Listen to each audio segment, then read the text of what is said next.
ఈరోజు పరిశుద్ధ దినము అనగా ఇది ప్రభువు యొక్క ప్రత్యేకమైన దినము, ఆదివారము. బయట వారికి, అన్యజనులకు, దేవుని విశ్వసించిన వాళ్ళకి ఈరోజు హాలిడేగా ప్రకటించుకుంటారు. మనకి హాలిడే కాదండి, ఇది హోలీడే, పరిశుద్ధ దినము. ఈ యొక్క పరిశుద్ధ సమాజ మందిరంలో ఎక్కడైతే ఇద్దరు ముగ్గురు తన నామాన్ని స్తుతిస్తారో అక్కడ ప్రభు అయిన యేసుక్రీస్తు వారి యొక్క ప్రత్యక్షత కనబడుతుంది. ఆయన మన మధ్యలో నివసించి వాడై ఉన్నాడు. ఎందుకంటే మనము ఆయన ఆలయమై ఉన్నాము. కాబట్టి ఈ సమయంలో మనం ఈ యొక్క ఆరాధన సమయం కలిగి ఉన్నాం. కాబట్టి మనము ప్రార్థనతో స్టార్ట్ చేసుకుందాం, ఆరంభించుకుందామండి. గత వారం నుంచి ఈరోజు వరకు ఆయన తన రెక్కల చాటున మనల్ని భద్రపరిచి కాపాడి, తెలియని ప్రతి కీడు నుండి, ప్రమాదం నుండి, అపాయం నుండి మనల్ని సంరక్షకులుగా, సజీవుల లెక్కలో ఒకరిగా ఉంచినందుకు ఆయనకు మనము కృతజ్ఞతాస్తుతులు చెల్లించుకోవాలి. ఆయనకు మనం థ్యాంక్స్ చెప్పుకోవాలి. గత వారం అంతా ప్రతి కష్టము, దుఃఖము అన్నిట్లు గుండా మనం వెళ్ళి సజీవుల లెక్కలో ఒకరిగా నిలవబడ్డామంటే అందును బట్టి యేసుక్రీస్తు ప్రభు వారికి మనము థ్యాంక్స్ చెప్పుకుందామండి. ప్రేమ గల మా తండ్రి, నీ యొక్క పరిశుద్ధమైన నామం బట్టి మీకు వందనాలు. ఈరోజు ప్రభు దినము, మీ యొక్క ప్రత్యేకమైన దినము ప్రభువా. సర్వలోకము మిమ్మల్ని ఆరాధించడానికి, మిమ్మల్ని ఘనపరచడానికి, మిమ్మల్ని కీర్తించడానికి నీ యొక్క పరిశుద్ధ సమాజ మందిరంలో మేమందరము ఏక శరీరమై మేము కూడా వారితో చేరి, పరిశుద్ధంలో చేరి మిమ్మల్ని ఆరాధించడానికి, మిమ్మల్ని ఘనపరచడానికి మాకిచ్చిన ఈ యొక్క గొప్ప దినమును బట్టి, ఈ యొక్క మంచి సమయమును బట్టి, గొప్ప ఆధిక్యతను బట్టి మీకు వందనాలు. ముఖ్యంగా మీరు అనుగ్రహించిన మాకు గొప్ప రక్షణను బట్టి మీకు స్తుతులు స్తోత్రం చెల్లించుకుంటున్నాను తండ్రి. మీరు మా కొరకు ఈ లోకానికి మనిషి కుమారునిగా వచ్చి మేము చేసిన పాపమంతటిని మీరు తీసుకుని, మీరు ఏ పాపము చేయలేదు కానీ మీ యొక్క నీతి మా మీద పెట్టి మా యొక్క పాపమంతా మీరు తీసుకుని మా కొరకు పాపంగా చేయబడి ఆ కల్వరి సిలువలో మీ యొక్క రక్తమును క్రయధనముగా మా కొరకే చెల్లించినందుకు మీకు వందనాలు ప్రభా. ఆ రక్తంతో మరొకసారి మమ్మల్ని కడిగి శుద్ధినిగా చేసి మీ యొక్క శరీరంలో, మీ యొక్క రక్తంలో పాలు పంచుకునే గొప్ప మనస్సాక్షి మాకు అందరికీ అనుగ్రహించినందుకు మీకు వందనాలు ప్రభా. మాకు అనుగ్రహించిన సంఘ కాపరిని బట్టి, సంఘ కాపకురాలను బట్టి మీకు వందనాలు. ఆయన చేస్తున్న ప్రతి పరిచయను దీవించి ఆశీర్వదించండి ప్రభా. ముఖ్యంగా ఒరిస్సా, ఛత్తీస్గఢ్, బీహార్ ప్రాంతంలో ఆయన చేస్తున్న ప్రతి పరిచర్య వెదజల్లి నూరంతలుగా ఫలించే మంచి వాక్యము ఆయన ద్వారా అందిస్తున్నందుకు మీకు వందనాలు. మీరు ఘనపరచబడుతున్నందుకు మీకు వందనాలు. ఇంకా ఎవరైతే రక్షణ పొందలేదో వారు త్వరపడి రక్షణ మీ ద్వారా, విశ్వాసం ద్వారా వారు కృపచేతను రక్షించబడినట్లు సహాయం చేయండి ప్రభా. మీ యొక్క సంఘ కాపురాలను బట్టి మీకు వందనాలు. ఆమె చేసిన ప్రతి పరిచయ దీవించి ఆశీర్వదించండి. ఆరాధనలో, వార నియామక కూడికలో, సిస్టర్స్ మీటింగ్లో ప్రభా చేస్తున్న ప్రతి పరిచర్య, కొవ్వూరు, వేములూరు, అలాగే రాజమండ్రి ప్రభా, ఈ యొక్క 3 ప్రభా సంఘములలో ప్రభా మీరు నిలబెడుతున్నందుకు మీకు వందనాలు. మీరు మాతో మాట్లాడుతున్న విధానమును బట్టి మీకు వందనాలు. మా జీవితంలో మేము చూస్తున్న ఎన్నో వేలాది మహోపకార్యములను బట్టి మీకు వందనాలు. ప్రతి దినము మీరు మమ్మల్ని కాపాడుతున్నందుకు మీకు వందనాలు. ముఖ్యంగా మీరు అనుగ్రహించిన మీకు గొప్ప రక్షణ చేత పట్టుకుని ఇంకా ఎవరైతే రావాల్సిన వారు ఉన్నారో వారందరినీ త్వరపెట్టి తీసుకురమ్మనండి. వచ్చిన వారిని బట్టి మీకు వందనాలు. ఇంకా రావాల్సిన వారు త్వరపడి నీ యొక్క సన్నిధికి సమయము కలిగి వాళ్ళు రాగలడానికి సహాయం చేయండి ప్రభా. ఎందుకంటే ఎక్కడ 2-3 మీ నామాన్ని స్తుతిస్తారో అక్కడ మీ యొక్క పరిశుద్ధత దిగి ఉంటుంది. ఈరోజు మీరు మా మధ్యలో ఉన్నారని మేము భయంతో, వణుకుతో మిమ్మల్ని ఘనపరిచినట్లు, ఆరాధించినట్లు మాకు సహాయం చేసినందుకు మీకు వందనాలు తెలియజేసుకుంటూ, నా ప్రభువును, నా రక్షకుడైన ప్రభు అయిన యేసుక్రీస్తు వారి అతి పరిశుద్ధమైన నామంలో స్తుతించి ప్రార్థించి అడిగి వేడుకొంచున్నాను తండ్రి. ఆమేన్. అద్భుతముగా మనల్ని రక్షించెను, ఆనందముతో నింపెను. అద్భుతముగా మనల్ని రక్షించెను, ఆనందముతో నింపెను. హల్లెలూయా పాడుచు ఘనపరచుడి, హల్లెలూయా పాడుచు ఘనపరచుడి. సంతోష గానములతో భజించు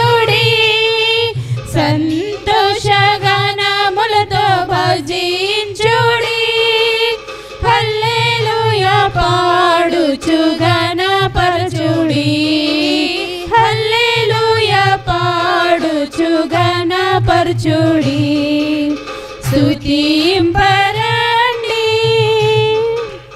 పరలోక సంతోషం మనకిచ్చెను శాంతి సమాధానం మనకిచ్చెను అందరము కలిసి పాడు పరలోక సంతోషం మనకిచ్చెను శాంతి సమాధానం మనకిచ్చెను హల్లెలూయా పాడుచు ఘనపరచుడి హల్లెలూయా పాడుచు ఘనపరచుడి సంతోషగానములతో భజించుడి సంతోషగానములతో భజించుడి హల్లెలూయా పాడుచు ఘనపరచుడి హల్లెలూయా పాడుచు ఘనపరచుడి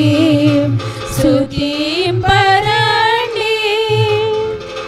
కృప వెంబడి కృప పొందితిమి మహిమ నుండి మహిమకు నడిపించెను కృప వెంబడి కృప పొందితిమి మహిమ నుండి మహిమకు నడిపించెను హల్లెలూయా పాడుచు ఘనపరచుడి హల్లెలూయా పాడుచు ఘనపరచుడి సంతోషగానములతో భజించుడి సంతోషగానములతో భజించుడి హల్లెలూయా పాడుచు ఘనపరచుడి హల్లెలూయా పాడుచు ఘనపరచుడి స్తుతింపరండి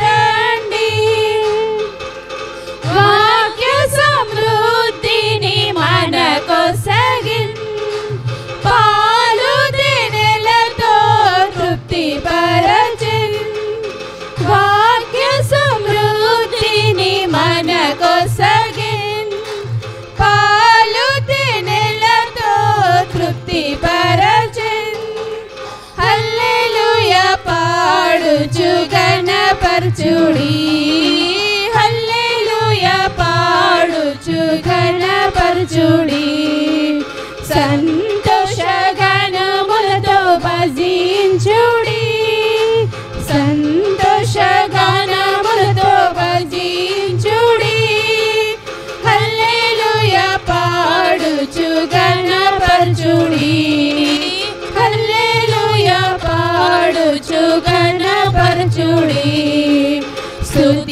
స్తుతింపరండి మన సంపూర్ణత మన ప్రభువే శ్రమనందుటయే గొప్ప భాగ్యము మన సంపూర్ణత మన ప్రభువే శ్రమనందుటయే గొప్ప భాగ్యము హల్లెలూయా పాడుచు ఘనపరచుడి హల్లెలూయా పాడుచు ఘనపరచుడి సంతోషగానములతో భజించుడి సంతోషగానములతో భజించుడి హల్లెలూయా పాడుచు ఘనపరచుడి హల్లెలూయా పాడుచు ఘనపరచుడి స్తుతింపరండి హెబ్రీయులకు రాసిన పత్రిక 10వ అధ్యాయము 23వ వచనము వాగ్దానం చేసిన వాడు నమ్మదగినవాడు గనుక మన నిరీక్షణ విషయమై మన మెప్పుకొనినది నిశ్చలముగా పట్టుకొందము. వాగ్దానం చేసినవాడు ఆయన నమ్మదగినవాడు. ఈ యొక్క 2024 సంవత్సరము జనవరి 1వ తారీఖున మనమందరము ఒక వాగ్దానమును పొందుకున్నాం. ఈ యొక్క వాగ్దానం బేస్ చేసుకుని ఎంతమంది దేవుణ్ణి మన యొక్క వాగ్దానాన్ని పట్టుకుని ప్రార్థన చేస్తున్నాం, దేవుణ్ణి అడుగుతున్నాం. దేవుడు వాగ్దానం చేసిన నిబంధన ఏంటంటే ఆయన వాగ్దానం చేసిన వాడు కనుక తప్పక నెరవేర్చువాడు అని వాక్యం సెలవిస్తుంది. అయితే మనము ఆ యొక్క వాగ్దానం పట్టుకుని దేవుణ్ణి అడిగి పొందుకున్న వారంగా ఉన్నామా లేదా అనేదే ఈరోజు యొక్క సారాంశము. అయితే నేను మీకు ఒక 2 ఎగ్జాంపుల్స్ని చూపిద్దాం అనుకుంటున్నాను. ఒకటి ఏంటంటే అబ్రహాము. దేవుడు ఆయనకు ఒక నిబంధన చేస్తాడు. ఏమని అంటాడంటే, నీవు అనేక జనములకు తండ్రి అగుదువు. ఆదికాండము 17వ అధ్యాయము 3వ వచనము 4వ వచనం చూసుకుంటే, అబ్రహాముగా పేరు మునుపు అబ్రాముగా పిలువబడేవాడు. అబ్రాము సాగిలపడి ఉండగా దేవుడు అతనితో మాట్లాడి, ఇదిగో నేను నియమించిన నా నిబంధన నీతో చేసి ఉన్నాను, నీవు అనేక జనములకు తండ్రి వగుదువు. అప్పుడు అబ్రహాముకి కరెక్ట్గా ఎంతండి వయసు? 99 ఇయర్స్.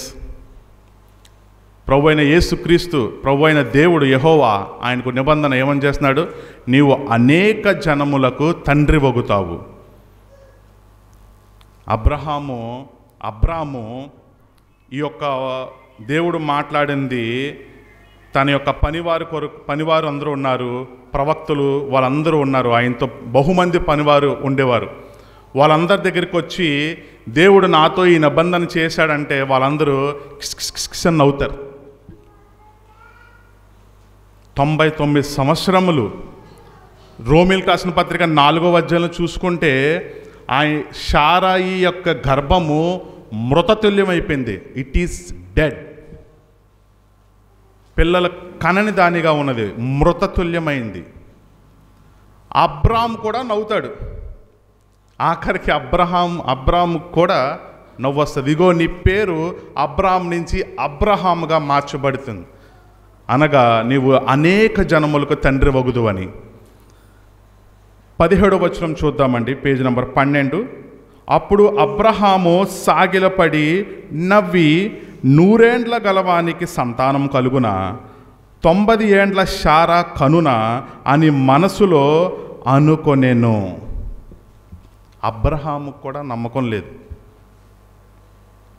కానీ ప్రభు అయిన యేసుక్రీస్తు వారు ఏమని చెప్తున్నారంటే, 17వ వచనంలో మొట్టమొదటి వచనం చూస్తే, అబ్రాము 99 ఏండ్ల వాడైనప్పుడు యెహోవా అతనుకు ప్రత్యక్షమై, నేను సర్వశక్తి గల దేవుడను.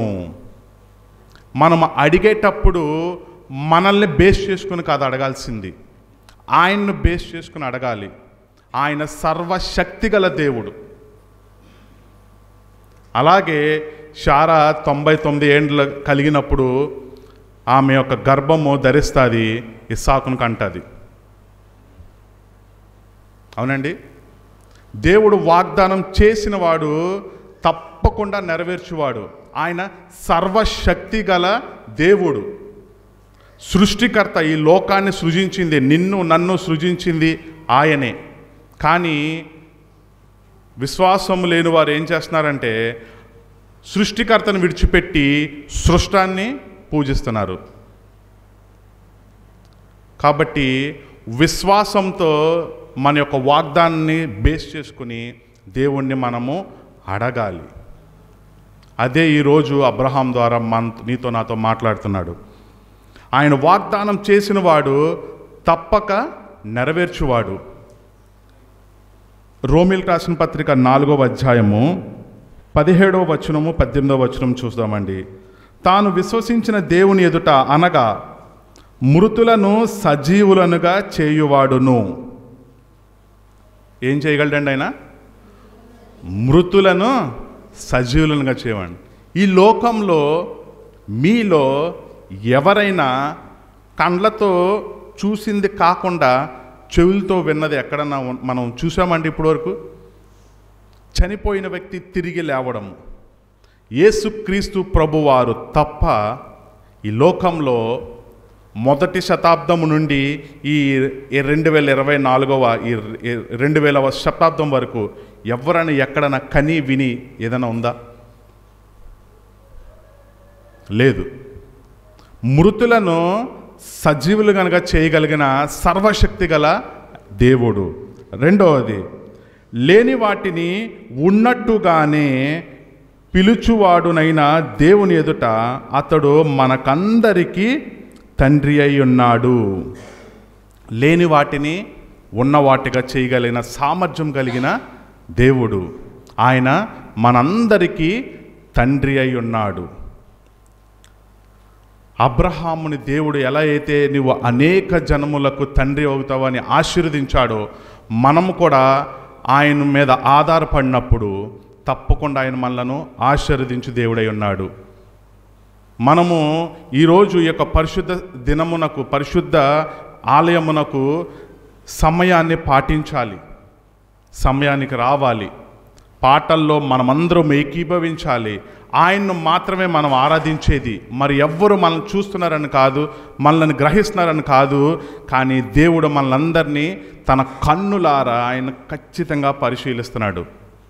మన యొక్క విశ్వాసం ఆయన చూస్తున్నాడు. నీ సంతానము, నెక్స్ట్, ఇందును గూర్చి నిన్ను అనేక జనములకు తండ్రిగా నియమించి తిని అని రాయబడి ఉన్నది. కాబట్టి ఆయన తన యొక్క శరీరాన్ని చూసుకుంటే డౌట్ కలుగుతుంది, కానీ దేవుడిచ్చిన మాటను విశ్వసించాడు. అదే కింద ఒక టైటిల్ 19వ వచనం చూడండి. మరియు అతడు విశ్వాసమునందు బలహీనుడు కాక, విశ్వాసము, ఆయనకున్న విశ్వాసం నందు బలహీనుడు అవ్వలేదు, కానీ ఆయన శరీరం అయితే బలహీనంగా ఉంది, కానీ ఆయన విశ్వాసం అయితే బలహీనంగా లేదు. దేవుడు చెప్పాడు, వాగ్దానం చేశాడు, ఖచ్చితంగా నెరవేర్స్తాడని అబ్రహాము నమ్మాడు. అది అతనికి నీతిగా ఎంచబడు. నెక్స్ట్ చూస్తే, రమారమి 100 ఏండ్ల వయసు గలవాడై ఉండి అప్పటికి తన శరీరము మృతతుల్యమైనట్టును శారా గర్భమును మృతతుల్యమైనట్టును ఆలోచించను, గాని అవిశ్వాసము వలన దేవుని వాగ్దానమును గూర్చి సందేహింపక దేవుని మహిమపరిచి ఆయన వాగ్దానం చేసిన దాన్ని నెరవేర్చుటకు సమర్థుడని రూఢిగా విశ్వసించి విశ్వాసము వలన బలము పొందెను. మన జీవితంలో ఏదన్నా ఒక రాకూడనిది ఏదన్నా వస్తే మనం విశ్వాసం వదిలేస్తాం. విశ్వాసంతో మనం ప్రార్థించము, పట్టుదలతో మనం ప్రార్థించము. అరే, అడుగుడి ఇవ్వబడని వాగ్దానం చేశాడు కదా దేవుడు. దేవుడు అడిగితే ఇస్తానన్నాడు కదా, ఎందుకు నువ్వు విశ్వాసం వదిలేస్తున్నావు? నా నామమున నీవు ఏది అడిగినా నేను నీకు ఇస్తానంటున్నాడు కదా. ఇంత గొప్ప విలువైన పరిశుద్ధమైన నిత్య జీవం అనే రక్షణ మనకు అనుగ్రహించినప్పుడు నీవు ఎందుకు నిన్ను నువ్వు చూసుకుని సందేహించి కోల్పోతున్నావు? దేవుడు ఇవ్వాలనుకున్నవి నువ్వు వదిలేసుకుంటున్నావు. సందేహింపకుండా విశ్వాసంతో పట్టుదలతో అడిగితే తప్పక దయచేవాడు. కాబట్టి ఓ ప్రియ సహోదరుడా, ప్రియ సహోదరి, నీవు నేను ఈరోజు దేవుణ్ణి ఆరాధించడానికి వచ్చాము. ఎలా వచ్చామంటే విరిగి నలిగిన హృదయంతో వచ్చాము. మనకి ఏ బాధ లేకపోతే దేవుడు అవసరం లేదు.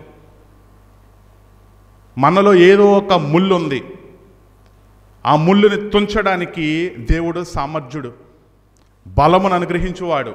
మనం చేయవలసింది ఏంటంటే, ప్రభువా నేను చేయలేను, బట్ నువ్వు చేయగలవు. సర్వాధికారి, సృష్టికర్త, మనలను సృజించిన మన యొక్క తండ్రి, గొప్ప తండ్రి, ఆయన ద్వారా మహత్కార్యములు, ఆశీర్వాదములు మనం చూడగలం. మనం చేయాల్సింది ఏంటంటే విశ్వాసముకి సందేహించకూడదు. విశ్వాసమును పట్టుకొని డాలులాగా పట్టుకొని ప్రార్థించాలి. ఒక ప్రార్థన యోధుడు వలె దేవుడు తప్పక నిన్ను ఆశీర్వదిస్తాడు, నీ కుటుంబాన్ని ఆశీర్వదిస్తాడు. ఆయన మనకిచ్చిన యొక్క శరీరంలో, ఆయన యొక్క రక్తంలో పాలు పంచుకోవాలి. ఆయనకు 10వ వంతు చెల్లించాలి ఈ యొక్క సార్వత్రిక సంఘం బలపడటం కోసం. ప్రతి ఒక్క హృదయము తెరవబడాలి. ఆయన రోజు మీ దగ్గరకు వస్తాడు, ప్రతి క్షణం అడుగుతాడు, ఓ ప్రియ సహోదరుడు, ప్రియ సహోదరి, నీ హృదయం దగ్గరకు వచ్చి నేను తలుపు తట్టుచున్నాను, నాకు చోటు ఇవ్వి. కానీ మనం ఆయన చోటు ఇవ్వము, మన యొక్క పనుల్లో పడి మనం వెళ్ళిపోతూ ఉంటాము. కాబట్టి ప్రియ సహోదరుడు, ప్రియ సహోదరి, విశ్వాసం అనే డాల్ని విడిచిపెట్టకుండా దేవుని మీద ఆధారపడితే మనం ఆశీర్వాదాలు చూస్తాం. ఈరోజు ఆయన ఆశీర్వాదం చూడడానికి, ఆయన ఆశీర్వాదం పొందుకోవడానికి, మనం ఆయన ఆరాధించడానికి కృపచేతనే మనం రక్షించబడ్డాము. విశ్వాసంతో మనము ఆయనకు ఆరాధన చెల్లిద్దాము. దేవుడి యొక్క వాక్య భాగాన్ని దీవించును గాక. స్తోత్రింతుము నిన్ను మాదు తండ్రి, సత్యముతో ఆత్మతోనెప్పుడు. స్తోత్రింతుము నిన్ను మాదు తండ్రి, సత్యముతో ఆత్మతోనెప్పుడు. పరిశుద్ధాలంకారములతో దర్శించెదము శరణం శరణం. పరిశుద్ధాలంకారములతో దర్శించెదము శరణం శరణం. స్తోత్రింతుము నిన్ను మాదు తండ్రి, సత్యముతో ఆత్మతోనెప్పుడు. శ్రేష్ఠ ఈవులయుట నీవే, శ్రేష్ఠ కుమారుని ఇచ్చినందున. శ్రేష్ఠ ఈవులయుట నీవే, శ్రేష్ఠ కుమారుని ఇచ్చినందున. త్రిత్వమైకత్వమైన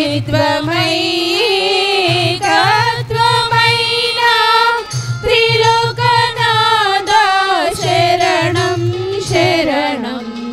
త్రిత్వమైకత్వమైన త్రిలోకనాథ శరణం శరణం. స్తోత్రింతుము నిన్ను మాదు తండ్రి, సత్యముతో ఆత్మతోనెప్పుడు. మిత్రుడ పాపనాశక పరమవాస ప్రేమానౌన. పాపి మిత్రుడు పాపనాశక పరమవాస ప్రేమా పూర్ణ. వ్యోమపీఠుడా స్వర్గమయుడా పరిశుద్ధాత్ముడా శరణం శరణం. వ్యోమపీఠుడా స్వర్గమయుడా పరిశుద్ధాత్ముడా శరణం శరణం.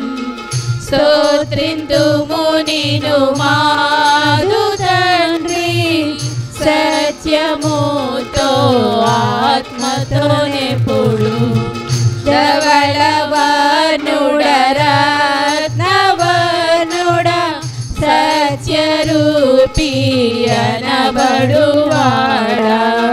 ధవళవర్ణుడ రత్నవర్ణుడ సత్యరూపీ అనబడువాడా. నన్ను రక్షించిన రక్షకుడవు నాద నీవే శరణం శరణం. నన్ను రక్షించిన రక్షకుడవు నాద నీవే శరణం శరణం. స్తోత్రింతుము నిన్ను మాదు తండ్రి, సత్యముతో ఆత్మతోనెప్పుడు. చేతులు బంగారుమయము చెక్కిన రత్నముల వంటివి. చేతులు బంగారుమయము చెక్కిన రత్నముల వంటివి. కాళ్ళు రాతి స్తంభముల వలె కనబడుచుండు శరణం. కాళ్ళు రాతి స్తంభముల వలె కనబడుచుండు శరణం శరణం. స్తోత్రింతుము నిన్ను మాదు తండ్రి, సత్యము నెప్పుడు సంగమునకు శిరస్సు నీవే రాజనీకే నమస్కారములు సంగమునకు శిరస్సు నీవే రాజనీకే నమస్కారములు ముఖ్యమైన మూలరాయి కోట్ల కొలది శరణం శరణం ముఖ్యమైన మూలరాయి కోట్ల కొలది శరణం శరణం స్తోత్రింతుము నిన్ను మాదు తండ్రి సత్యముతో ఆత్మతో నెప్పుడు నీదు సేవకుల పునాది జ్ఞానమునకు మించిన తెలివి నీదు సేవకుల పునాది జ్ఞానమునకు మించిన తెలివి అందముగను కూడుకొనుచు వేడుకొందుము శరణం శరణం అందముగను కూడుకొనుచు వేడుకొందును శరణం శరణం స్తోత్రింతుము నిన్ను మాదు తండ్రి సత్యముతో ఆత్మతో నెప్పుడు రాజనీకే నమస్కారములు గీతములు మంగళత్రములు రాజనీకే నమస్కారములు గీతములు మంగళత్రములు శుభము శుభము శుభము నిత్యము హల్లెలూయా ఆమేన్ ఆమేన్ శుభము శుభము శుభము నిత్యము హల్లెలూయా ఆమేన్ ఆమేన్ స్తోత్రింతుము నిన్ను మారు తండ్రి సత్యముతో ఆత్మతో ఎప్పుడు స్తోత్రింతుము నిన్ను మారు తండ్రి సత్యముతో ఆత్మతో ఎప్పుడు పరిశుద్ధాలంకారములతో దర్శించెదము శరణం శరణం పరిశుద్ధాలంకారములతో దర్శించెదము శరణం శరణం స్తోత్రింతుము నిన్ను మాదు తండ్రి సత్యముతో ఆత్మతో నెప్పుడు. అందరికీ ప్రభునామమున వందనాలండి. ఈ వారం మనం చూడబోయేది ఏంటంటే యెషయా గ్రంథము 55వ అధ్యాయము 6వ వచనము. యెహోవా మీకు దొరుకు కాలమునందు ఆయనను వెదుకుడి, ఆయన సమీపములో ఉండగా ఆయనను వేడుకొనుడి. యెహోవా చెప్పిన వాక్కు అదే అనమాట. ఆయన దొరికే కాలంలోనే మనం వెతుక్కోవాలి. తర్వాత అంతా అయిపోయిన తర్వాత లబోదిబోమన్నా ఎవరు కూడా ఏమీ కూడా చెయ్యలేరు కదండి. అందుకే ఆయన దొరికిన కాలంలో, ఆయన మనల్ని పిలుచుచున్న కాలంలో, ఆయన మనకు ఆహ్వానం ఇచ్చిన సమయంలో ఇదియే సరి అయిన సమయం, ఇదియే అనుకూల సమయం అని మనం ప్రభు యొక్క పిలుపును వినాలి, ప్రభు యొక్క స్వరమును మనం వినాలి. ఆయన ఇచ్చే ఆ హెచ్చరికలకు మనం లోబడటం నేర్చుకోవాలి. అదే అక్కడ ప్రభు చెప్తున్నాడు. మనము మన ఆత్మీయ స్థితిలో అనేక సార్లు ఎక్కడో ఒక చోట ఏ లోపము లేకుండా మనము లేమండి. అందరికీ ఎవరికి ఎక్కడెక్కడో ఎవరి ఆత్మీయ స్థితిలో వారికి ఎక్కడో ఒక చోట లోటుపాట్లు ఉన్నాయి. ఏ భేదమును లేదు. అందరూ పాపము చేసి దేవుడు అనుగ్రహించు మహిమను పొందలేకపోవచ్చున్నారు. మరి ఈ దినము మనం ఎక్కడ పడిపోయామో అక్కడే ఈ దినం మనం వెతుక్కోవాలి కదండి. ప్రభు మనల్ని పిలుస్తున్నాడు దాని కొరకే. ఆయన కృపతో ఆయన ఇచ్చిన ఈ ఆహ్వానాన్ని మనము చాలా పర్సనల్గా తీసుకోవాలి. ఇలాంటి కాలం మళ్ళీ మళ్ళీ అయిపోయిన సమయము మళ్ళా తిరిగి వస్తుందండి. Time and tide wait for none అని అవి వచ్చినాయి అంటే మళ్ళీ వెనక్కి రావు, ఇంకా అయిపోయింది, ఇంకా అక్కడితో అయిపోతుంది. సముద్రంలో అలా వస్తుంది, మళ్ళీ అలాంటి అలా రావాలి అనుకుంటే అది వేరే అలా వస్తుంది, కానీ వచ్చి వెళ్ళిపోయిన అలా మళ్ళీ రాదు. సమయం కూడా అంతే. ఈరోజు 9 దాటేసింది అంటే మళ్ళీ ఆ 9 ఇంకెన్నడికి రాదు. ఏమండి, అవునా? కాబట్టి మనము ఉన్న ఈ సమయంలోనే ఏం చేయాలి?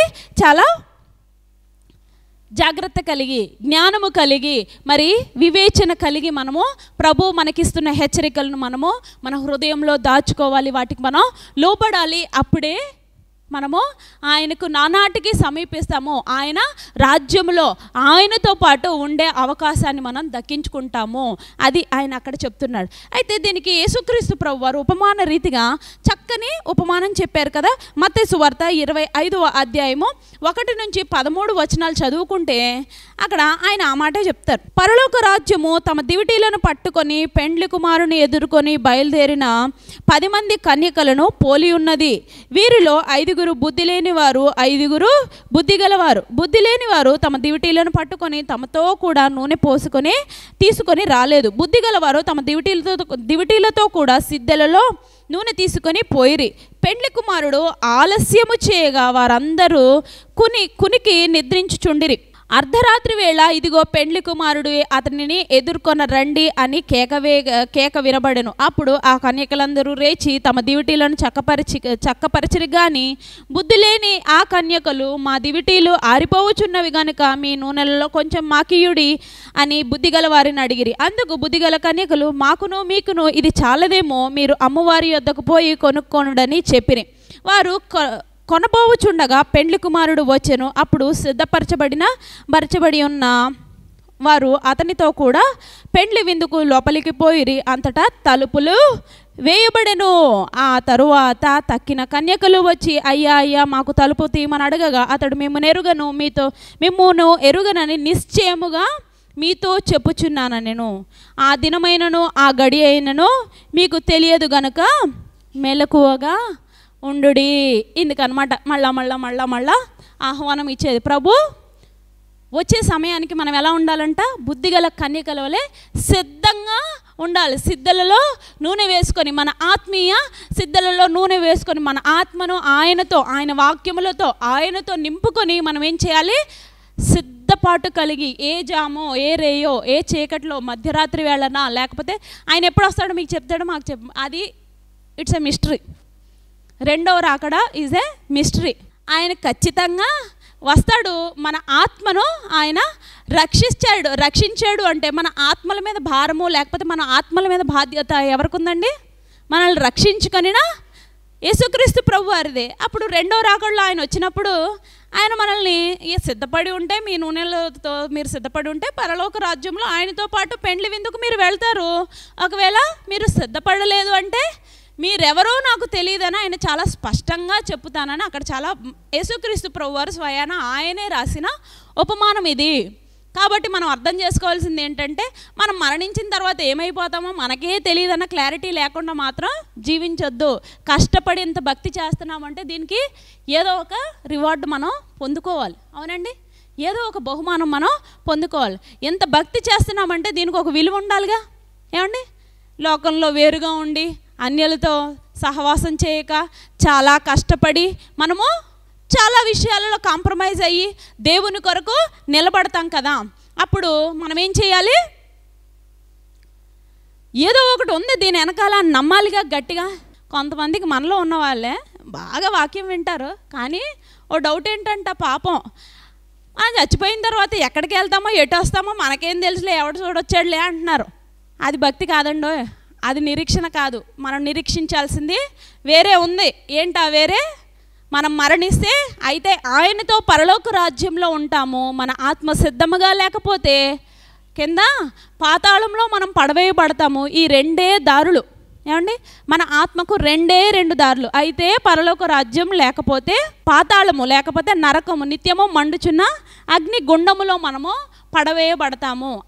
అది మాత్రం మనం చాలా స్పష్టంగా మన ఆత్మలతో మనం ఒప్పందం చేసుకోవాలి. నేను మరణిస్తే ఎక్కడుంటానన్నది కూడా మిమ్మల్ని మీరే పరీక్షించుకోవాలి. మనం ఎక్కడున్నామన్నది కూడా దేవుడు మనకు తెలియజేసేస్తాడు. అదే మన మనస్సాక్షి కదండి. అదే కదా మన హృదయంలో మనం ఏం చేస్తున్నామో ఏం లేదో పాపము గురించి ఒప్పింపు చేస్తాడు. మనలో ఉన్న ఆత్మ మనం చేసే పాపము గురించి, నీతి గురించి, పరలోక రాజ్యము గురించి యోహాను సువార్త 15వ అధ్యాయంలో మనకు ఆ మాట కనబడుతుంది. 15 కాదు 16, యోహాను సువార్త 16వ అధ్యాయంలో మనకు ఆ మాట కనబడుతుంది. 16వ అధ్యాయము 7వ వచనంలో మీకు ఆ మాట కనబడుతుంది చూడండి. అయితే నేను మీతో సత్యము చెప్పుచున్నాను, అంటే యేసుక్రీస్తు ప్రభువారు వెళ్ళిన తరువాత ఆదరణకర్త అయిన పరిశుద్ధాత్మ దేవుడు మీ దగ్గరికి వస్తాడు. ఆయన వచ్చి ఏం చేస్తాడంటే 8వ వచనం చూడండి. పాపమును గూర్చియు, నీతిని గూర్చియు, తీర్పును గూర్చియు, లోకమును గూర్చియు ఒప్పుకొన చేయును. అది అన్నమాట. ఏం చేస్తాడంట, మనలో ఉన్న ఆత్మ, దేవుడు మనలో ఒక ఆత్మను పెట్టాడు. ఆ ఆత్మ ఏం చేస్తుంది మనల్ని, దేవుడు అది మనకు ఆదరణకర్తగా, మనకు బహుమానముగా ఆయన వెళ్ళినప్పుడు యేసుక్రీస్తు ప్రభువారు ఈ ఆదరణకర్త అయిన పరిశుద్ధాత్మ దేవుణ్ణి మనకు ఇచ్చాడు. ఎందుకు, మనల్ని ఈ విషయాలన్నిటిలోనికి సర్వసత్య ఆత్మ వచ్చినప్పుడు ఏం చేస్తుందని మనకు అక్కడ కనబడుతుంది చూడండి 13వ వచనంలో. అయితే ఆయన అనగా సత్యస్వరూపి అయిన ఆత్మ వచ్చినప్పుడు మిమ్మును సర్వసత్యములోనికి నడిపించును. అది అన్నమాట. ఆయన తనంతట తానే ఏమీ చేయక ఏది తండ్రి అయిన దేవుని దగ్గర నుంచి వినునో అదే మీకు తెలియచేస్తాడు అని ఉంది. ఏంటంటే ఈ ఆత్మ మనల్ని ఏం చేస్తాడు, మనలో ఉన్న ఈ ఆత్మ ఏం చేస్తాడు, మనల్ని నీతిని గూర్చియు, చూడండి అక్కడ ఉంది కదా, మనం చేసే పాపమును గూర్చియు, ఇంకేమనుంది, నీతిని గూర్చియు, రాబోయే రెండవ రాకడను గూర్చియు, ఇంకేమనుంది, లోకమును గూర్చి మనకేం చేస్తాడంట, ఒప్పుకొని చేస్తుందంట. మనమే ఒప్పుకుంటామంట, మనలో మనమే ఒప్పేసుకుంటాం. అవును, మరి మనలో అటువంటి పశ్చాత్తాపం కనబడుతుందా? వాక్యం ఎవరిలో అయితే ఉంటుందో, దేవునితో ఎవరైతే సహవాసం కలిగి ఉంటారో వారికి ఈ ఆత్మ మనతో మాట్లాడే దేవునికి మనకి జరిగే ఈ సంభాషణ, ఈ ఆత్మీయ సంభాషణ అర్థమవుతుంది. ఒప్పింపు చేస్తుందా లేదండి? చేస్తుంది కదా. అది ఎవరు చేస్తున్న పని మనం అనుకుంటే మనం చేయగలిగిన పని కాదు. ఇది దేవుడు మనతో మాట్లాడుతున్న విధానం. అది ఆయన తన మెల్లనైన స్వరముతో మనతో మాట్లాడుతున్నాడు కదండి. కాబట్టి మనం ఇంకెంత జాగ్రత్తగా ఉండాలి. అందుకే చెప్తున్నాడు కదా అక్కడ 25వ అధ్యాయం మత్తయి సువార్తలో ఏమంటున్నాడు చూడండి. ఆ దినమైనను ఆ గడి అయినను మీకు తెలియదు గనుక మీరు ఎలా ఉండాలి, మెలకువగా ఉండాలి. మరి మెలకువగా ఉండి ఏం చేయాలి, మెలకువగా ఉండి ఏం చేయాలి, ప్రార్థన చేయాలి. మన ఆత్మలను ఆయన దొరికిన కాలమందే మనము వెదికి పట్టుకొని చాలా జాగ్రత్తగా అందులో మనము నిలబడిపోవాలి. అదే ఆయన కోరుకుంటున్నాడు తెలుసండి. హెబ్రీలకు రాసిన పత్రిక 13వ అధ్యాయం 20వ వచనంలో మనకు అదే కనబడుతుంది. గొర్రెల గొప్ప కాపరి అయిన యేసు అను మన ప్రభువును నిత్యమైన నిబంధన సంబంధమగు రక్తమును బట్టి మృతులలో నుండి లేపిన సమాధానకర్తయగు దేవుడు యేసుక్రీస్తు ద్వారా తన దృష్టికి అనుకూలమైన దానిని మనలో జరిగించుచు ప్రతి మంచి విషయంలోనూ తన చిత్త ప్రకారము చేయుటకు మిమ్మును సిద్ధపరచునుగాక. అదంట, అది చెయ్యాలి. మనం ఏం చేయాలి, ఈ దేవుడు దొరికిన కాలంలో పట్టుకొని మనం ఏం చేయాలి, ఆయనకు అనుకూలమైన దాని కొరకు మన హృదయాలను మనం తెరవాలి. ఆయనకు అనుకూలమైనది మన ద్వారా జరిగించుకోవాలని మనం ఆశపడాలి. ఆయనకు అనుకూలమైనది, ఆయన చిత్త ప్రకారము మనము ఆయనకి ఇష్టలమై జీవించే విధానంలో మనము మన హృదయాలను సిద్ధపాటు చేసుకోవాలి. అదే ఈ బుద్ధిగల కన్యకలు చేసుకోవాల్సిన సిద్ధపాటు. అయితే వారు చేసుకోలేకపోయారు. ఆయన పెండ్లి కుమారుని ఎదుర్కొనడానికి గుడ్డి దీపాలతో వెళ్తే ఏమంటాడు, ఇదేంటిది, నన్ను మీరు అవమానపరచడానికి ఇలాంటి గుడ్డి దీపాలతో వచ్చారా అనేవాడేమో. అందుకే ఆయన ఏమన్నాడు, మీరెవరో నాకు తెలియదని ఆయన అసలు తలుపే వేసేస్తాడండి. సేమ్ మనకు కూడా అదే పరిస్థితి. ఆయన దొరికిన కాలంలోనే మనల్ని మనం సిద్ధపాటు చేసుకొని ఆయన కొరకు ఇంకా నమ్మకంగా జీవించి ఉన్న ఈ బ్రతికిన సంవత్సరములన్నీ మనం పోరాటం చేయాలి. దేంతో పాపముతోనూ లోక విషయంలో శరీర సంబంధమైన కార్యములన్నిటితోనూ మనం ఏం చేయాలి? పోరాటము చేసి ఆయనకు అనుకూలమైనది, యేసుక్రీస్తు ప్రభువారికి ఇష్టమైనది మన ద్వారా జరిగించుకొనటానికి మన జీవితాలను, మన లైఫ్ స్టైల్ని, మన హృదయాలను, మన ఆత్మలను ఆయనకు సజీవ యాగములుగా మనము సమర్పించుకోవాలి. రోమీలకు రాసిన పత్రిక 12వ అధ్యాయం 1వ వచనంలో మనకు అదే కనబడుతుంది. మీ శరీరములను సజీవ యాగముగా ఆయనకు సమర్పించుకొనుడి అని ఉందన్నమాట. అది ఆయన దొరికిన కాలంలో మనం ఆయనను వెతికి ఆయనను పట్టుకొని ఆయనతో మనం చేయవలసినది ఇది. ఆయనతో సహవాసం చేయటము, ఆయన కొరకు ఇంకా నమ్మకముగా జీవించటము, ఇంకా ఆయనకు అనుకూలమైనది, ఆయన చిత్త ప్రకారమైన ప్రతి కార్యము మన ద్వారా జరిగించుకొనటానికి మన హృదయాలను మనం తెరవాలి. మరి తెరుస్తున్నామా? ప్రభువు తెరిచిన వారికి అనేక విషయాలను ఆయన అక్కడ వాగ్దానం చేస్తూ వస్తాడు. చూడండి, అలా చేసిన వారికి భక్తిహీన ఏం చేయాలో కూడా ఆయన అక్కడ కింద రాస్తున్నాడు. ఆయన వెతికినాక ఆయన చూడండి, యెహోవా మీకు దొరుకు కాలమందు ఆయనను వెతుకుడి, ఆయన సమీపంలో ఉండగా ఆయనను వేడుకొనుడి. తర్వాత ఏం చేయాలో చెప్తున్నాడు చూడండి. భక్తిహీనులు తమ మార్గమును విడువవలెను, దుష్టులు తమ తలంపులను మానవలను. వారు ఎవరి వైపు తిరగాలంటండి? యెహోవా వైపు తిరిగిన ఎడలా. అది కండిషన్ ఏంటి? ముందు మీరేం చేయాలి? దేవుని వైపు తిరిగిన ఎడల అప్పుడు ఆయన మీ మీద జాలి పడతాడు. అది ప్రకటన గ్రంథం 3వ అధ్యాయము 20వ వచనంలో కూడా అదే ఉంది. మీరు తీయక్కర్లేదు, నేనే చెప్తాను. ఇదిగో నేను మీ హృదయం అనే తలుపు నొద్ద నిలబడి తట్టుచున్నాను. ఎవరైనాను నా స్వరము విని తలుపు తెరచిన ఎడల నేను వారితోనూ వారు నాతోనూ భోజనము చేయుదుము అంటున్నాడు. భోజనం అంటే ఈ శారీరక భోజనం గురించి ఆయన మాట్లాడట్లేదు, కానీ పరలోక రాజ్యంలోని సీన్ గురించి ఆయన చెప్తున్నాడు. ఏంటి? మన హృదయం అనే తలుపు మనం తెరిచినప్పుడు ఆయన మనలోనూ మనం ఆయనతోనూ సహవాసము చేస్తాము, ఆయనతో నిత్య రాజ్యంలో ఉంటాము. అక్కడ పండ్లు కొరుకుటయు ఏడ్చుటయు ఎప్పటికీ ఉండదు. నిత్యము సంతోషము ఆనందమే ఉంటుంది. అంతేకాదు ఎప్పుడు నిత్యము ఆయనను పరిశుద్ధుడు పరిశుద్ధుడు పరిశుద్ధుడు అని స్తుతించే ఆ ఒక్కటే మనకు అక్కడ ఉంటుంది, కానీ మరి అంతకు మించింది ఏమీ ఉండదు. మరి అప్పుడు ఏం చేయాలి? మనం ఆయన వైపుకి తిరగాలి. చెడుతనం భక్తిహీనులు తమ మార్గమును విడువవలెను, దుష్టులు తమ తలంపులను మానవలెను. అది కండిషన్స్. ఇవన్నీ విడిచిపెట్టి అప్పుడు దేవుని వైపుకి తిరగాలి. అప్పుడే దేవుడు మన వైపుకి తిరుగుతాడు, మన వైపు చూస్తాడు. కొంతమంది అంటారు, కానీ ఎంత ప్రార్థన చేస్తున్నా దేవుడు నా మాట వింటలేదండి. ఎందుకు వింటాడండి? మీరు మాత్రం దేవుడు మాట వింటారు, కానీ మీరు అడిగిన అల్లా దేవుడు ఇలా పోసేయాలి.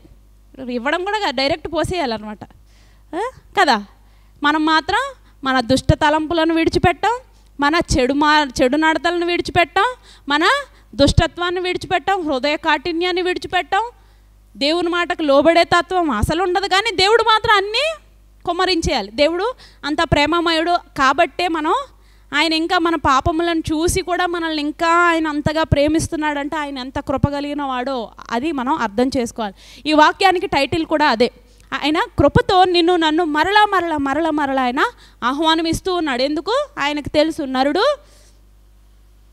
చాలా వీక్ అని. అందుకని ఆయన మళ్ళీ మళ్ళీ మీరు పడిపోయిన మీ పాప స్థితిలో నుంచి, చచ్చిన స్థితిలో నుంచి లేచి నా దగ్గరికి రండి, అప్పుడు నేను మిమ్మల్ని చూస్తాను, నేను మీతో ఉంటాను అని ప్రభు మరలా మరలా మనకు ఆహ్వానం ఇస్తున్నాడు. చూడండి, ఇంకా చూడండి ఆయన ఏం చెప్తున్నాడు. ఆకాశములు భూమికి పైన ఎంత ఎత్తుగా ఉన్నావో మీ మార్గములు కంటే నా మార్గములు, మీ తలంపుల కంటే నా తలంపులు అంత ఎత్తుగా ఉన్నవి అదంట. ఆయన మన గురించి ఆలోచన అంత ఎత్తైన ఆలోచనలు ఆయన ఉంటారు. మనం మాత్రం ఈ భూమి మీదే ఉండిపోవాలనుకుంటాం. ఈ 3 అంతస్తుల బిల్డింగో, 5 అంతస్తుల బిల్డింగో, 12 అంతస్తుల బిల్డింగో అక్కడే ఉండిపోవాలనుకుంటాం. ప్రభు ఆలోచన వేరుగా ఉంటుంది. అంతకంటే సుందరమైన భవనాలు, లేకపోతే అంతకంటే అందమైన ప్రదేశంలో నిన్ను నన్ను ఉంచాలని ప్రభు ఆశపడుతుంటే మనం మాత్రం ఈ భూమి మీద ఇంకా ఇంకా ఇంకా ఇంకా ఇక్కడెక్కడే ఏమండి, గట్టి కొడితే అమెరికా అంతవరకు, లేకపోతే ఇటు కింద ఆస్ట్రేలియా, అటు వెళ్తే అటు న్యూజిలాండ్, ఏమండి అటు వెళ్తే ఆఫ్రికా. ఇంకేమున్నాయి ఎంతకన్నా ప్రపంచంలో చూడగలిగింది, లేకపోతే అనుభవించగలిగింది, సంతోషించగలిగింది ఇంతకన్నా ఏముండదు. అందులో ఏది చూసినా కూడా అది ఎప్పుడోకప్పుడు క్షయమైపోయేదే, కానీ అక్షయమైన వాడబారని ఆయన మాట కొరకు, ఆయన రాజ్యము కొరకు మనల్ని మనం సిద్ధపాటు చేసుకోవాలి. అట్టి కృప దేవుడు మనందరికీ దయచేయునుగాక. ఘనత నీకే ప్రభు, మహిమ నీకే ప్రభు,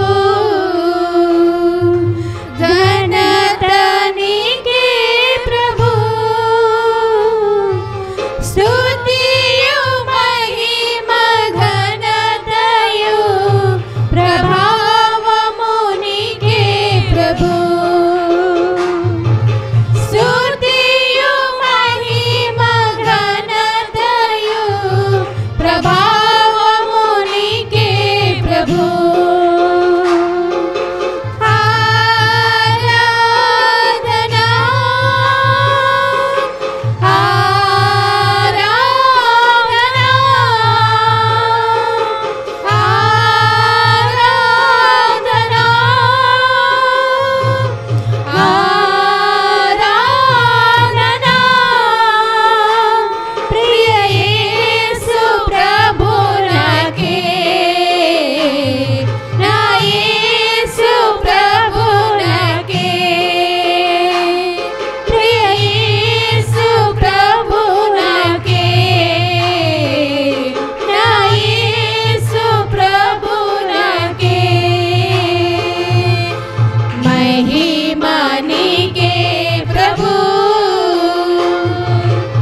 ఎంతో ప్రేమించి నాకై తెంచి ప్రాణమునర్పించితివే, విలువైన రక్తం చిందించి నన్ను విమోచించితివే,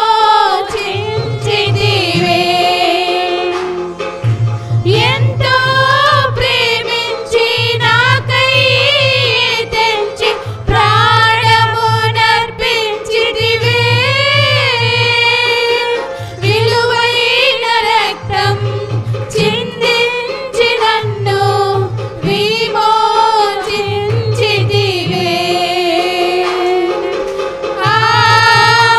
ఆరాధనా ఆరాధనా ఆరాధనా ఆరాధనా ప్రియ యేసు ప్రభునకే, నా యేసు ప్రభునకే, ప్రియ యేసు ప్రభునకే, నా యేసు ప్రభునకే, మహిమ నీకే ప్రభు. ఆశ్చర్యకరమైన నీ వెలుగులోనికి నన్ను పిలిచి వెలిగించితివే, నీ గుణాతిశయముల్ ధరణి ప్రచురింప ఏర్పరచుకొంటివే, ఆశ్చర్యకరమైన నీ వెలుగులోనికి నన్ను పిలిచి వెలిగించితివే, నీ గుణాతిశయముల్ ధరణి ప్రచురింప ఏర్పరచుకొంటివే. ఆరాధనా ఆరాధనా ఆరాధనా ఆరాధనా ప్రియ యేసు ప్రభునకే, నా యేసు ప్రభునకే, ప్రియ యేసు ప్రభునకే, నా యేసు ప్రభునకే, మహిమ నీకే ప్రభు. అందరికీ వందనాలండి. మొదటి ఆజ్ఞను పోయిన వారం మనం చూసాము. ఈ వారము రెండో ఆజ్ఞను మనము చూడబోతూ ఉన్నాము. మొదటి ఆజ్ఞేమో నేను తప్ప వేరొక దేవుడు నీకు ఉండకూడదు. ఏమండి, లేడు కాదు, ఉండకూడదు. ఏమండి, మొదటి ఆజ్ఞేమో ఫాల్స్ గాడ్స్ గురించి, రెండవ ఆజ్ఞ దేని గురించి అయితే ఫాల్స్ వర్షిప్, అనగా సరైన ఆరాధన లేకపోతే ఎంత సీరియస్సో. రెండో ఆజ్ఞ, పైన ఆకాశం ఉందే కానీ క్రింద భూమి అందే కానీ భూమి క్రింద నేల ఎందే గానియుండు దేని రూపమునైనను విగ్రహమునైనను నీవు చేసుకోకూడదు. రెండో ఆజ్ఞ ఏంటంటే విగ్రహాన్ని నువ్వు చేసుకోకూడదు. మీకు తెలుసో లేదో, ఇశ్రాయేలీలు సీనాయి పర్వతం క్రింద ఒక దూడను చేశారు. ఏం చేశారు? దూడను చేశారు. విషయం ఏంటో తెలుసండి, ఆ దూడకి వెళ్ళి పెట్టిన పేరేంటనుకున్నారు? యెహోవా అని పేరు పెట్టారు. ఇందులో ప్రాముఖ్యమైన విషయం ఏంటంటే ఇశ్రాయేలీలకు వేరొక దేవుణ్ణి పూజించడానికి వాళ్ళకి ఇంట్రెస్ట్ ఏమీ లేదు. వారు యెహోవానే పూజిద్దామని యెహోవా పేరే పెట్టారు. దేవుడు ఆత్మస్వరూపి మనకు తెలుసు, కానీ వారికి విగ్రహాల్లోనే చూసుకున్నారు. ఐగుప్తులో 400 సంవత్సరాలు పైగా నాకు తెలిసి వాళ్ళే కొన్ని విగ్రహాలు కట్టుని ఉంటారు ఖచ్చితంగా బానిసత్వంలో. బాగా గమనించండి, వారికి ఏం కావాల్సి వచ్చిందంటే ఒక విగ్రహం కావాల్సి వచ్చింది. వారికి ఏమాత్రము కూడా వేరే దేవుణ్ణి పూజించే ఇంట్రెస్ట్ ఏమీ లేదు వాళ్ళకి, యెహోవానే పూజించడానికి. అందుకే నా దూడ పేరు కూడా యెహోవానే పెట్టారు. ఇక్కడ పాయింట్, వారు దూడం చేశారా లేకపోతే ఇంకొక రూపం చేశారా మనకి ఇంపార్టెంట్ కాదు. దేవుడు దూడం చేసినందుకు కోపం తెచ్చుకోవాలా, ఒక రూపాన్ని చేసినందుకు కోపం తెచ్చుకున్నాడు. బాగా గమనించండి, ఇక్కడ ప్రాముఖ్యమైన విషయం మనం గమనించాల్సింది ఏంటంటే వారు యెహోవానే పూజించడానికే ఈ దూడం చేశారు. అందుకని దూడ పేరు కూడా ఏమని పెట్టారు? యెహోవా అనే పేరు పెట్టారు. వారికి వేరే దేవుణ్ణి పూజించడానికి ఇంట్రెస్ట్ ఏమీ లేదు. వారు అనుకున్నారు వారు యెహోవానే పూజిస్తున్నారని అనుకున్నారు. కానీ వారు చేసిన తప్పిదం ఏంటంటే వారు ఒక రూపాన్ని చేసుకున్నారు. ఎందుకంటే రెండవ ఆజ్ఞ చెప్పి 10 రోజులు కాల రూపాన్ని చేసేసారు. రెండో ఆజ్ఞలో దేవుడు స్పష్టంగా ఏం చెప్పాడంటే వారు విగ్రహాన్ని ఏ రూపాన్ని కూడా చేసుకోకూడదు, ఒక గుండ రాయిని కూడా వారు చేసుకొని దానికి సాగిల పడకూడదు. ఎందుకంటే దేవుడు ఆత్మస్వరూపి కనుక ఏ విగ్రహాన్ని కూడా చేసుకోవద్దు. గమనించండి, ఇక్కడ వారికి ఇంకొక దేవుడు తెలియదు. వారికి తెలిసింది ఒకే ఒక దేవుడు యెహోవా మాత్రమే వారికి తెలుసు. వారు పూజిస్తుంది కూడా మేము యెహోవానే అని అనుకున్నారు. వారు పూజిస్తుంది యెహోవానే. దేవుడు చెప్పాడు సరైన దేవుణ్ణి తప్పుడు మార్గంలో ఆరాధించకూడదు. ట్రూ గాడ్ ఫాల్స్ విధానాలు ఉండకూడదు. సత్య దేవుణ్ణి ఫాల్స్ విధానాల్లో ఆరాధించకూడదు. చూడండి, మొదటి ఆజ్ఞేమో నేను తప్ప వేరొక దేవుడు నీకు ఉండకూడదు, నువ్వు ఇంకొకరు పూజించకూడదు, నేను రోషం గల దేవుడు అని దేవుడు అలా. కానీ రెండవ ఆజ్ఞ చెప్తున్నప్పుడు సరైన సత్యదేవుణ్ణి తప్పుడు విధానాల్లో ఆరాధిస్తే అప్పుడు నాకు రోషం వస్తుంది అన్నాడు. మొదటి ఆజ్ఞలో నీ దేవుడు యెహోవాను నేను తప్ప వేరొక దేవుడు నీకు ఉండకూడదని చెప్పేసిన తర్వాత రెండవ ఆజ్ఞలో నువ్వు దేవుణ్ణి తప్పుడు విధానాల్లో నీకు నచ్చినట్టుగా ఆరాధిస్తే మాత్రం నాకు రోషం వస్తుంది.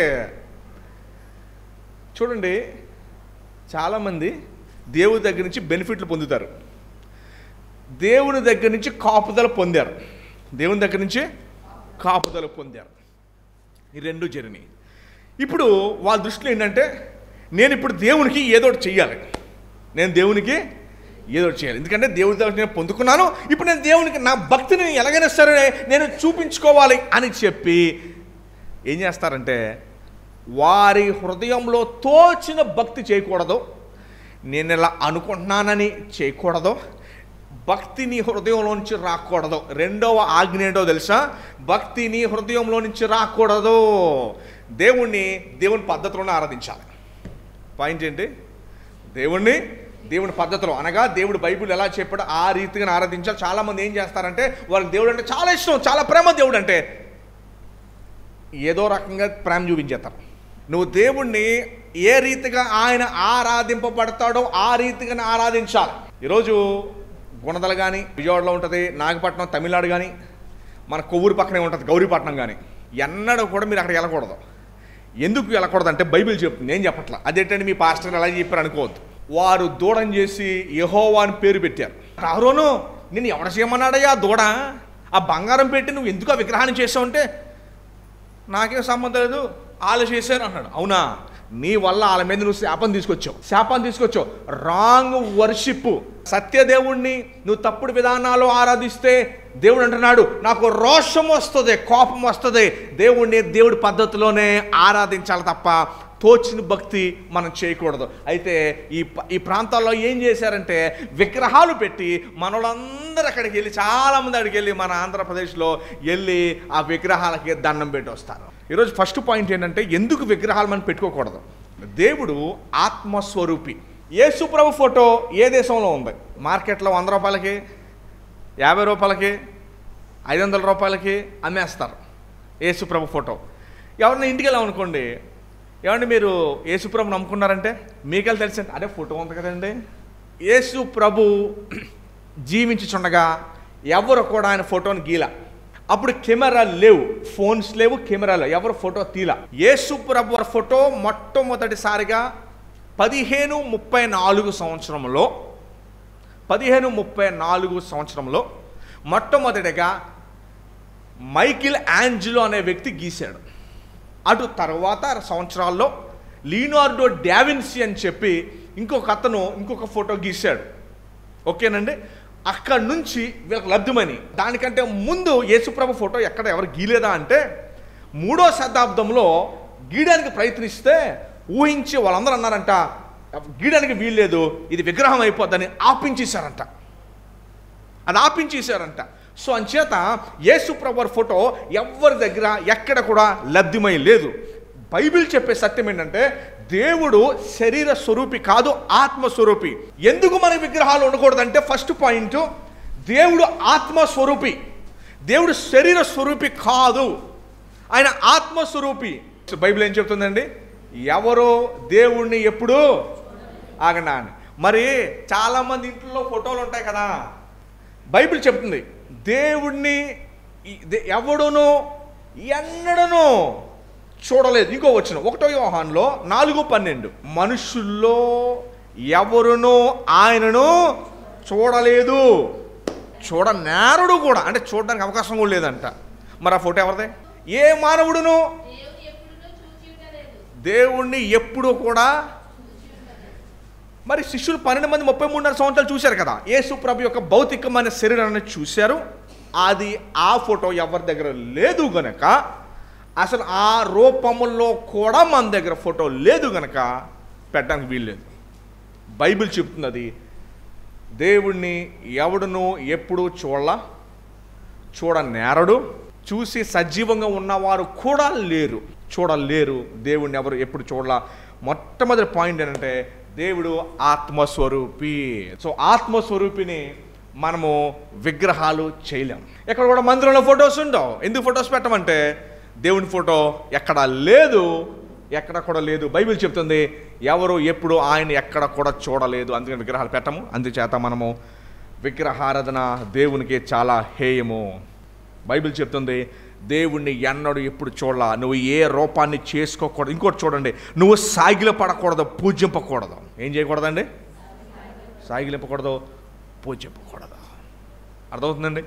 సో ఎందుకు విగ్రహాలు మనం పెట్టుకోకూడదంటే దేవుడు ఆత్మస్వరూపి, ఫస్ట్ పాయింట్. రెండో పాయింట్, ఎందుకు మనం విగ్రహాలు పెట్టుకోకూడదంటే యోహాను 4:24 మనకి ఏదైనా ఒక విగ్రహం ఉంటే ఉదయం 5ంటికి చాలామంది పూలు కోసుకుని ఆకులు తెంపి కొబ్బరికాయలు ముందే తెచ్చుకుని దేవునికి అలా ఏం చేస్తారంటే విగ్రహాలకి చేతులతో చేస్తారు. ఎలా చేస్తారు? చేతితో చేస్తారు. ఉదయాన్నే స్నానానికి వెళ్ళి చక్కగా అన్ని నీట్గా రెడీ అయ్యి తలస్నానాలు ఇవి చేసి చేతులు చేస్తారు. గమనించండి, దేవుడు ఆత్మస్వరూపి కనుక నీ శరీరముతో చేసే ఆరాధన ఆయన తీసుకోలేడు. ఆయన ఆత్మస్వరూపి కనుక హృదయము యొక్క ఆరాధనే ఆయన తీసుకుంటాడు. ఎందుకు అంటే ఆయన శరీర స్వరూపి కాదు గనక. దేవునికి దండాలు ముద్దులు అవసరంలా, దేవునికి నీ విధేయత కావాలి. అది ఆరాధన అంటే. దేవ చిత్తము, నువ్వు చెప్పిన మాట వింటాను నేను, అంతే తప్ప చేతుల ద్వారానో మనం భౌతికంగా ఆయన ఆరాధించలేం. రెండో పాయింట్ ఏంటంటే దేవుణ్ణి ఆరాధించేవారు ఆత్మతోనూ సత్యముతోనూ ఆరాధించాలి. ఎవరైతే ఉదయాన్నే స్నానాలు చేసేసి పూలు కోసేసి మొత్తం ఎన్ని చేసి ఆరాధించేస్తారో హృదయం వారి దేవునికి లోబడరు. భౌతికంగా అన్నీ చేస్తారు కానీ హృదయం మాత్రం దేవునికి లోబడదు. అందుకనే దేవుడు అన్నాడు, నీ భౌతికంగా నువ్వు దేవుని చేసే అనవసరం. ఆయన ఆరాధించేవారు ఆత్మతో, అంటే నువ్వు చేతులతో చేసేది ఏది కూడా దేవుడు తీసుకోడు. చాలామంది మొక్కులు మొక్కుతారు. ఏమండి, ఏం చేస్తారు? మొక్కులు మొక్కుతారు. దయచేసి గమనించండి. ఎలా అనగా, నీ దేవుడైన యెహోవా నగు నేను రోషము గల దేవుడను. రోషం అంటే ఉగ్రతకు 3, 4, 5, 10 రెట్లు. రోషం గల దేవుడను. ఏ రూపాన్ని కానీ మూఢభక్తి మనం చేయకూడదు. దేవుణ్ణి ఆరాధించడం ఇందులోంచి మనం తెలుసుకుని ఈయన పద్ధతిలోనే చేయాలి. అయితే నాకు ఇది ఇలా అనిపిస్తుందండి, ఇలా చేద్దాం అనిపిస్తుందండి. నీ హృదయంలో నుంచి భక్తి రానివద్దు. నేను డిసైడ్ చేయను, బైబిల్ డిసైడ్ చేస్తుంది ఎలా ఆరాధించాలో. లేవికాండం చదవండి. పొల్లు తప్పకుండా ఎలా చెయ్యాలో ఇశ్రాయేలుకి కఠినంగా దేవుడు కట్ట ఇచ్చాడు. మరి ఇప్పుడు నిజంగా లేవీడులో ఒక లేవీడు వచ్చి, యెహోవా ఇది కాదులే, నాకు ఇలా చెయ్యాలనిపిస్తుంది. ఎక్కడ? ప్రత్యక్ష గుడారంలోనూ నీ ఆలయంలోనూ నువ్వు చెప్పింది బాగానే ఉంది, కానీ నా దగ్గర బెటర్ ప్లాన్ ఉంది, నేను ఎలా చేద్దాం అనుకుంటున్నాను అని చెప్తే వారి మీదకి వచ్చే పనిష్మెంట్ ఏంటో తెలుసా? దేవుణ్ణి ఆయన పద్ధతిలోనే మూడో పాయింట్ చెప్తాను. మొదటి పాయింట్ ఏమో, దేవుడు ఆత్మ గనుక మనకు విగ్రహాలు ఎందుకు పెట్టుకోమంటే, ఆత్మ గనుక ఆత్మతో ఆరాధించాలి. ఆ ఆత్మ గనుక మన ఆత్మస్వరూపి. రెండవది, మన ఆరాధన ఆత్మతో కూడింది కానీ చేతులతో మనం చేసేది కాదు, విధేయతతో కూడింది ఆరాధన. మూడవది ఏంటంటే, నిజమైన ఆరాధన సత్యముతో కూడింది. దేంతో కూడింది? ఇది మాత్రం మీరు బాగా అర్థం చేసుకోవాలి. ఆరాధన ఎమోషనల్ది కాదు. మీరు జనరల్గా టీవీల్లో కెమెరా ఫోకస్ చేసి ఒక ఆవిడ ఏడు చేస్తూ ఉంటుంది, వాళ్ళనే చూపిస్తారు. వాళ్ళు ఏడుస్తూ ఉండి ఎలా అంటూ ఉంటుంది ఆవిడ. ఆవిడ పక్కది, అమ్మాయి ఎందుకు ఏడుస్తున్నావు అంటే, మా అబ్బాయి కోర్టు కేసులో ఉండిపోయాడండి, ఆడికి ఎన్నోసార్లు చెప్పాను ఊరేరే దొంగతనాలు చేయద్దు అని. ఆ నటుకులు లోపలేసేసారు. దేవుడు ఎలాగైనా సరే విడిపించేయాలి. ఇంకొక ఆవిడ, అమ్మ నువ్వెందుకు ఏడుతున్నావమ్మా అంటే, అప్పుడు ఆరాధన టైంలో, మా అమ్మాయికి రేపు నుంచి పరీక్షలు అండి. మొన్న ఎవరో చెప్పారు, పరీక్షల కోసం ప్రార్థన చేసి పెన్లు ఎత్తున్నారంట. ఏ పెన్లో? నేను ప్రేయర్ ఆయిల్ ఇచ్చినప్పుడు ప్రేయర్ పెన్లు ఎత్తాం, పెద్ద తప్పేం కాదులేండి. ప్రేయర్ ఆయిలే అమ్మేస్తున్నప్పుడు ప్రేయర్ పెన్లే ఉన్నాయి. ప్రేయర్ పెన్లో కొత్త ఏం వచ్చింది ఇప్పుడు? ప్రేయర్ పెన్లో. పరీక్షలు ఎప్పుడు బాగా రాస్తావంటే, నువ్వు బాగా చదివినప్పుడు బాగా రాస్తావు. నిజమైన ఆరాధన దేంతో ఉంటుంది? సత్యముతో. ఇప్పుడు సత్యం అంటే ఏం పని చేయాలి? ఎమోషన్ పని చేయాలా, బుర్ర పని చేయాలా? మీరు డబ్బులు లెక్కెట్టేటప్పుడు ఏం పని చేస్తుంది? హృదయమా, బుర్ర? ఆరాధించేటప్పుడు ఇది పని చేయాలి. ఏది పని చేయాలి? బుర్ర పని చేయాలి. ఆరాధించేటప్పుడు చాలాసార్లు ఆలోచించకుండా పాటలు పాడేస్తాం. ఇది అస్సలు పని చేయదు, ఫ్లోలో వెళ్ళిపోతూ ఉంటుంది. పాటలు పాడేవాళ్ళు కొయ్యరోళ్ళు పాడేస్తూ ఉంటారు, మనం కూడా ఫ్లోలో వెళ్ళిపోతూ ఉంటుంది. అస్సలు ఆలోచించాం. ఆరాధన బుర్రలో నీకు దేవుని గురించిన ఆలోచన తీసుకురావాలి. ఎందుకంటే యోహాను 4:24 దేవుణ్ణి ఆరాధించేవారు ఆత్మతోనూ, సత్యము ఎమోషనల్తో ఉండదు. ఇప్పుడు ఎవరో చనిపోయి ఆగమ్మా ఇంకెంతకాలం విడుతావు, అది ఎమోషన్. అది సత్యం ఏంటంటే పోయినోడు ఇక మళ్ళీ తిరిగి, అది సత్యం. అది కానీ ఎమోషన్ ఏంటి? దానికి లోన్ అవుతాం భావోద్రేగానికి. ఓకేనండి, దయచేసి గమనించండి. ఆరాధించేటప్పుడు నీ మైండ్ పనిచేయాలి. ఏం పని చేయాలా? ఏం ఆరాధిస్తున్నాము, ఇది చాలా చాలా చాలా చాలా ప్రాముఖ్యము. చాలామంది సంఘాల్లో మైండ్ పనిచేయదు, అలా గందరగోళానికి గురైపోతూ ఉంటారు. ఏం జరుగుతుందో కూడా తెలియదు. దేవుని ఆరాధించేవారు ఎమోషన్స్తో ఆరాధించడం కాదు. బైబిల్ చెప్తుంది, యేసు ప్రభువారే చెప్పారు, సాక్షాత్తు సమరయ స్త్రీతో చెప్పారు, అమ్మ ఆరాధించేవారు ఆత్మతోనూ. సత్యం అంటే ఏంటి చెప్పండి? నువ్వు ఆరాధించేటప్పుడు నీకు ఖచ్చితంగా నువ్వు ఏం మాట్లాడుతున్నావో తెలియాలి, నువ్వు ఎందుకు ఆరాధిస్తున్నావో కూడా నీకు తెలియాలి. సండే ఏంటో తెలుసండి, మన రక్షణను పండగగా సెలబ్రేట్ చేసుకునే రోజు ఈరోజు. జనరల్గా పుట్టినరోజులు ఏడాదికి ఒకసారి సెలబ్రేట్ చేసుకుంటాం ఇంటి దగ్గర. లేకపోతే ఫ్రెండ్స్తోనో ఏడాదికి ఒకసారి. కానీ ప్రతి సండే ఈ బలని మనం జ్ఞాపకం చేసుకుంటూ దాన్ని భుజిస్తూ దేవుడు మనకిచ్చిన రక్షణను సెలబ్రేట్ చేసుకుంటాం. మనం దేవుణ్ణి తెలుసుకోకుండా ఆరాధన చేస్తున్నాము అని అనుకుంటుంటే మనం భ్రమపడినట్టే. ఈనాడు అధికముగా ఎక్కువైపోయింది ఏంటంటే ఆరాధన సత్యముతో లేకుండా ఎమోషనల్గా ఉంటుంది. ఎలా ఉంటుంది? మీరు టీవీలో చూసే ఉంటారు. యెహోవాను ఆరాధించేవారు ఆత్మతోనూ సత్యముతోనూ ఆరాధించాలి తప్ప ఇంకో దాంతో కాదు. సో నేను చాలా పాయింట్లు కవర్ చేసాం. విగ్రహారాధన మనము చేయకూడదు. ఏ రూపాన్ని కూడా మనం చేసుకోకూడదండి. ఏ రూపాన్ని కూడా మనము చేసుకోకూడదు. 3 పాయింట్లు చెప్పాను. మొదటిది దేవుడు ఆత్మ గనుక, రెండవది ఆత్మతోనే ఆరాధించాలి కనుక, మూడవది సత్యముతో కూడింది. అంతే తప్ప ఆరాధన మరి ఎమోషన్స్తో కూడింది కాదు. ఏమండి? మరి చాలామంది మరి చూడండి, కన్నీటితో ప్రార్థన చేస్తాం ఓకే, కానీ సత్యం లేకపోతే చాలా డేంజరు. సత్యం అంటే ఏంటి? ఎంత ఎక్కువగా దేవుణ్ణి తెలుసుకుంటామో అంత సత్యం తెలిసినట్టు. ఎంత ఎక్కువగా దేవుని తెలుసుకుంటామో అంత సత్యం తెలిసినట్టు. ఎంత తక్కువగా దేవుని తెలుసో అంత తక్కువగా ఆరాధించగలం. ఎంత ఎక్కువగా దేవుడు తెలుసో అంత ఎక్కువగా ఆరాధించగలం. నీకు దేవుని గురించి ఏమీ తెలీదా? నీ ఆరాధనలో డొల్లతనం ఉంటుంది. నీకు దేవుని గురించి బాగా తెలుసా? నీ ఆరాధనలో సత్యముతో అప్పుడు దేవుడు స్వీకరిస్తాడు దాన్ని. కొంతమంది చూడండి, నేను సంఘాల్లో చూస్తూ ఉంటాను, ఆరాధన ఎన్ని సంవత్సరాలైనా ఒకే విధంగా ఉంటుంది. అంటే దాని అర్థము వారు దేవుని గురించి ఏమో తెలుసుకోవట్లేదు, వారు దేవుని గురించి ఏమో నేర్చుకోవట్లేదు, వారు దేవుని విషయంలో ఏం మాత్రం ఎదగట్లేదు. అందుకని ఆరాధన ఒకే విధంలో 30 సంవత్సరాలు నేను చూస్తా ఆవిడ అలాగే ఆడతారు రోజు కాపీ పేస్ట్. దేవుడు ఆత్మస్వరూపి, మనం కూడా ఆత్మస్వరూపే. దేవుడు మనకు శరీరాన్ని ఇచ్చాడు. దేవుడు చూస్తే డైరెక్ట్గా మన ఆత్మని చూస్తాడు. దేని చూస్తాడు? మన ఆలోచన, మన తలంపులు, ఇదే దాన్ని చూస్తాడు. దేవుడు అంటున్నాడు ప్రతి ఆదివారము సంఘముగా మనందరం కలిసి రోజు ఆరాధించాలి, బట్ సంఘముగా ప్రతి ఆదివారం కలిసి మనము దేవుని సన్నిధిలో కూర్చొని పాటలు పాడాలి. చాలామంది అనుకుంటారు పాటల్లో లేకపోయినా వాకింగ్ టైంకి వచ్చేసి ఇవ్వాలా. ఏ టైంకి వచ్చేయాలి? వాకింగ్ టైంకి వచ్చేయాలా. ఎందుకంటే వాక్యము ఇంపార్టెంట్, పాటలు ఓకే. బాగా గమనించండి, మా బైబిల్ కాలేజ్ ప్రొఫెసర్ చెప్పాడు ఒక 10 ఏళ్ళ క్రితం, ఆదివారము దేవునికి ఇచ్చే రోజు. కానుకలు సేవకి ఇస్తాం. ఆత్మస్వరూపి రూపాయలు ఎలా తీసుకుంటారు? నోట్లు తీసుకోలేరు కదా. ఆలోచించండి, తీసుకోలేరు.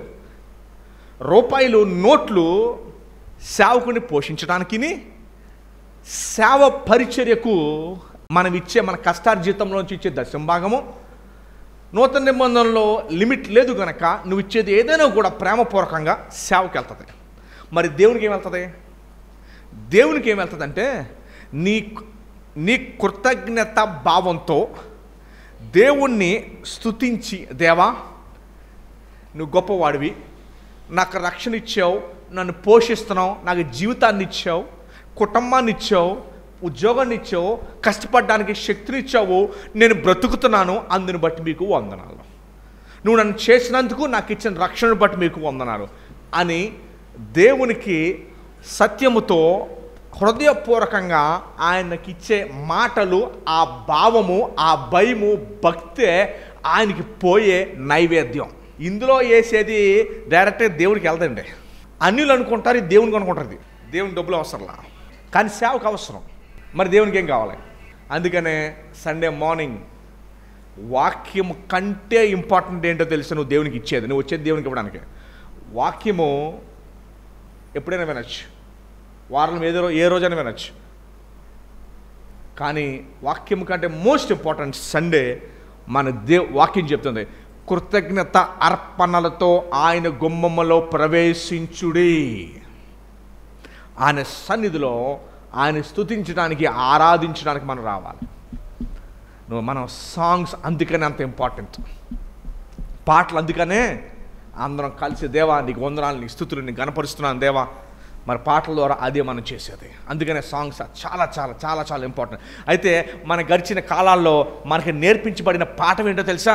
సరే పాటలు మిస్ అయినా వాక్యానికి వచ్చేయండి, పాటలు మిస్ అయినా వాక్యానికి ఎలా ఉండాలా?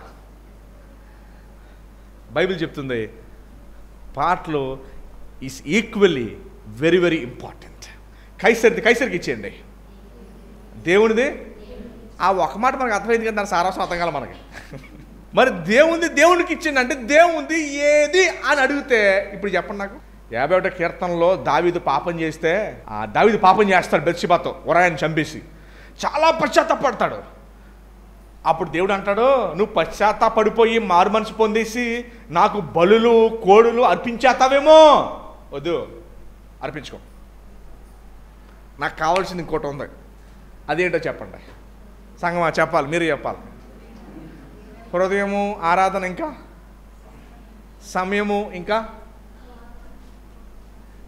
ఇవన్నీ కలిపి బాక్సులు వేస్తే దేవునికి నువ్వు కావాలి. ఏం కావాలి? నీ జోబీ అవసరంలా. ఏం కావాలి? నువ్వు ఉంటే నీ జోబీ ఉన్నట్టే లోపల. నువ్వు ఉంటే మరి జోబీ వేరేగా ఉంటుంది కదా సార్. నువ్వు ఉంటే ఆటోమేటిక్ మీ జోబీ ఉన్నట్టే. బాగా గమనించండి, దేవునికి ఎవరు కావాలి?